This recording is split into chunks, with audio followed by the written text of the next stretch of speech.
മഴ കനത്തതോടെ കുട്ടനാട് വെള്ളപ്പൊക്ക ഭീഷണിയിൽ. മധ്യകേരളത്തിൽ പലയിടത്തും വ്യാപക നാശം. വിവിധയിടങ്ങളിൽ ദുരിതാശ്വാസ ക്യാമ്പുകൾ തുറന്നു. കിഴക്കൻ വെള്ളത്തിന്റെ വരവും ശക്തമായ മഴയുമാണ് കുട്ടനാട്ടിൽ വെള്ളപ്പൊക്ക ഭീഷണി ഉയർത്തുന്നത്.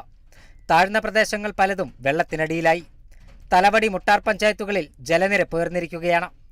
മഴ തുടർന്നാൽ വീടുകളിലേക്ക് വെള്ളം കയറുമെന്ന ഭീതിയിലാണ് പ്രദേശവാസികൾ.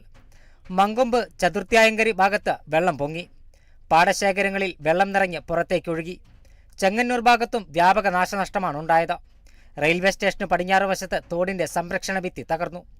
പേരിശ്ശേരി പള്ളിക്ക് സമീപം പാടശേഖരത്തിൽ വെള്ളം നിറഞ്ഞതോടെ സമീപത്തെ 8 വീടുകളിൽ വെള്ളം കയറി. ആയുർവേദ ആശുപത്രിയിൽ വെള്ളം കയറിയതോടെ പ്രവർത്തനം നിലച്ചു.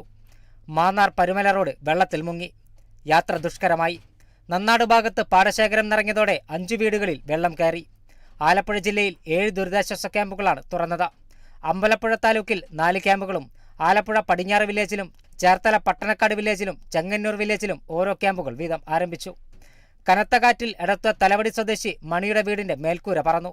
കാഴ്ചക്കുറവുള്ള മണി വീട്ടിൽ നിന്നിറങ്ങിയോടിയതിനാൽ അപായം ഒഴിവായി. ശക്തമായ മഴയിൽ കൊല്ലം പോരുവഴിയിൽ മരം കടപുഴകി കാറിനും വീടിനും മുകളിൽ പതിച്ചു. വൈദ്യുതി കമ്പികളും തകർന്നു. ആർക്കും പരിക്കില്ല. ശക്തമായ മഴയിൽ ശൂരനാട് കിഴക്കേ മുറിയിൽ സെൽവരാജിന്റെ വീട്ടിലെ കിണർ ഇടിഞ്ഞു താഴ്ന്നു. വലിയ ശബ്ദം കേട്ട് വീട്ടുകാർ എഴുന്നേറ്റ് നോക്കിയപ്പോഴാണ് കിണർ ഇടിഞ്ഞു താഴ്ന്നത് ശ്രദ്ധയിൽപ്പെട്ടത്. റവന്യൂ ഉദ്യോഗസ്ഥർ സ്ഥലത്തെത്തി പരിശോധന നടത്തി. കേരള വിഷൻ ന്യൂസ്, കൊല്ലം, ആലപ്പുഴ.